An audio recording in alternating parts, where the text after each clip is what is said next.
doing up so late? I had a bad dream. I can't sleep. It's alright. Maybe I can read you a bedtime story. Would that help? Yeah. Your mom just got a great one, alright? How about you hop in your bed and I'll be in there in just a second.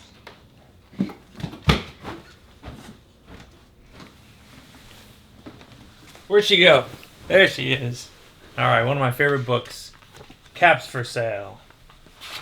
Once there was a peddler who sold caps, but he was not like an ordinary peddler carrying his wares on his back. He carried them on top of his head. Stay. I have to go to work.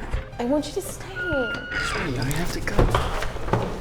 First, he had on his own checked cap, then a bunch of gray caps, then a bunch of brown caps, then a bunch of blue caps, and then on the very top, a bunch of red caps. He walked up and down the streets, holding himself very straight so as not to upset his caps. As he went along, he called, Caps!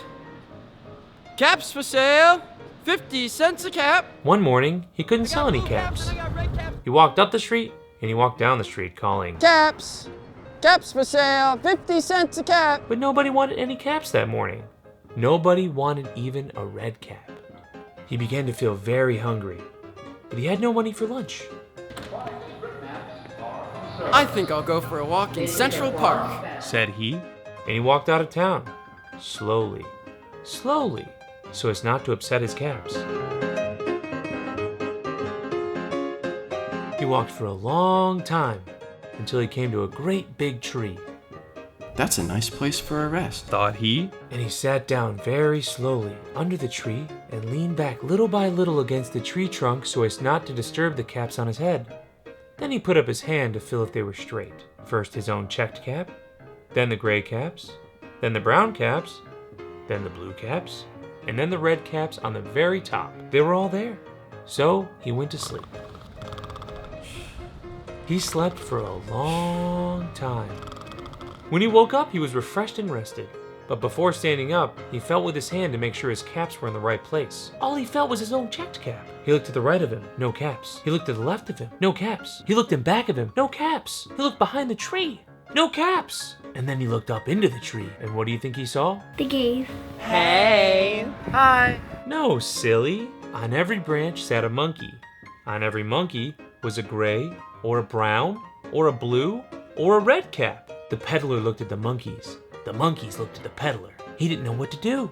Finally, he spoke to them. You monkeys, you give me back my caps! But the monkeys only shook their fingers back at him and said, This made the peddler angry. So he shook both hands at them and said, You monkeys, you give me back my caps! But the monkeys only shook both their hands back at him and said, Now he felt quite angry. He stamped his foot and he said, You monkeys, you better give me back my caps! But the monkeys only stamped their feet back at him and said, By this time, the peddler was really very, very angry. He stamped both his feet and shouted, You monkeys, you must give me back my caps! But the monkeys only stamped both their feet back at him and said, At last, he became so angry that he pulled off his own cap and shot the monkeys. And all the gray caps, and all the brown caps, and all the blue caps, and all the red caps came flying down out of the tree.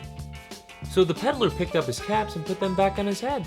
First his own checked cap, then the gray caps, then the brown caps, then the blue caps, and then the red caps at the very top. And slowly, slowly, he walked back to town calling, Caps! Caps for sale! 50 cents a cap! The